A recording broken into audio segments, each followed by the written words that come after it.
पुढची बातमी पाहूया। ठाकरे गटाचे खासदार संजय राऊत यांनी मुख्यमंत्री देवेंद्र फडणवीसांना एक पत्र लिहिलंय। राष्ट्रवादीचे आमदार सुनील शेळके यांच्यावरती त्यांनी या पत्रातून निशाणा साधलेला आहे। शेळकेंनी शासनाची परवानगी न घेता दगडखाणीचं उत्खनन केलंय आणि शेळकेंनी कोणतीही रॉयल्टी सरकारकडे भरलेली नसल्याचं सुद्धा राऊत म्हणतात। शेळकेंनी शासनाची हजारो कोटींची रॉयल्टी बुडवली आहे असं सुद्धा राऊतांनी पत्रामध्ये उल्लेख केलाय।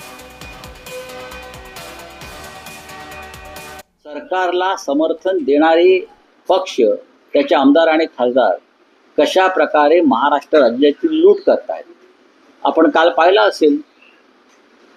संजय शिरसाटांचा काय विषय होता, त्यानंतर भुमऱ्यांनी जमिनी किती 150 कोटीची जमीन भेट, आणि हे जे मावळचे आमदार आहे सुनील शेळके त्यांनी हजारो कोटीची रॉयल्टी MIDCच्या जमिनीवरती खाण उद्योग सुरू करून बेकायदेशीरपणे हजारो कोटीची रॉयल्टी सरकारची बुडवली। त्याबाबत सविस्तर तपशील मी त्यांना पाठवलेला पुराव्यासह। कुंडमाळा या ठिकाणी जो पादचारी पूल पडल्याची घटना घडली आणि त्या पुलाच्या नंतरनं तिथे राज्य सरकार कुठे आहे, तिथले स्थानिक आमदार कुठे आहेत, अशा पद्धतीने जाणीवपूर्वक आरोप केले जात होते।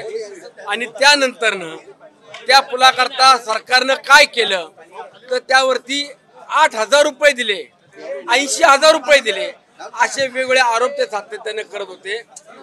ज्या पुलाच्या रकमेकरता राज्य सरकारनं 8 कोटी रुपयाची तरतूद केली आणि आपण बुकलेटला जर पाहिलं तर त्या ठिकाणी 80,000 रुपये अशा पद्धतीने लिहिलेले असतात।